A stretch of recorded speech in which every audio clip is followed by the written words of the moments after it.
Camellias are some of the world's best garden plants and certainly well suited for gardening here in many parts of Australia. They're versatile, hardy, and apart from their glossy dark green leaves, produce some awesome flowers in the cooler months, when the garden can otherwise be a little dull.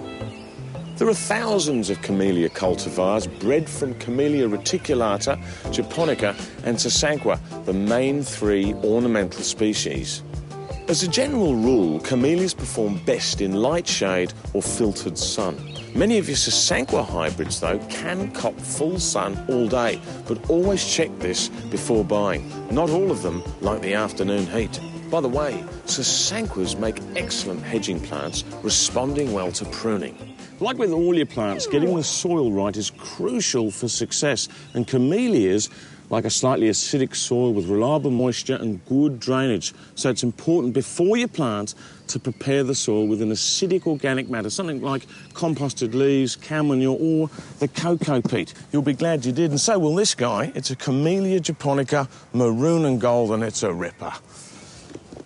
To ensure your plants get that reliable moisture, this is also a good time to mix through some water crystals. Trust me, you'll be glad you did, because these guys can really help in the warmer months and save you water too. Once you've got the plant in the ground, water in well and spread a thick layer of organic mulch to retain moisture and keep the roots protected against high and low temperatures. As camellias mature, the growth can become very crowded, so to keep them looking good, you might just want to thin out the middle of the plant with some pruning to increase air circulation. And as a general rule with camellia pruning, you do it after flowering. Removing excess flower buds can increase the size of the blooms. Leave just one bud in a cluster and allow the plant to put all its energy into that single flower. Now, with hedges, you need regular pruning to keep things nice and straight, because that'll promote dense growth and keep your bush looking nice and tight. Now, the other thing that'll promote dense growth is feeding, and that's important with camellias. And one of the best things to use is the new Yates Dynamic Lifter Advanced for camellias, azaleas and rhododendrons. The natural manure component in this plant food feeds gently and at the same time encourages microbial activity in the soil. Perfect. And it's been specifically formulated for acid-loving plants like camellias. Keeping your camellias healthy will reduce the invasion of pests and diseases. However, you may still get the odd uninvited nasty guest. But don't panic, help is at hand.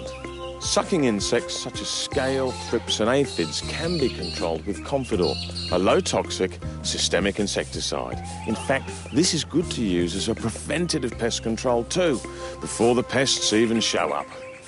One thing your camellias don't like is extreme heat. It can really knock them around, but you can give them some protection with something like Drought Shield, which is a bit like sunscreen for plants. It's good gear.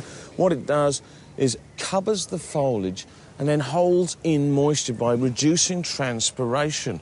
And that's what you want in the heat. It's also excellent if you're going to transplant. Get it on the plant, move the plant, and it'll just help the plants get through those difficult times.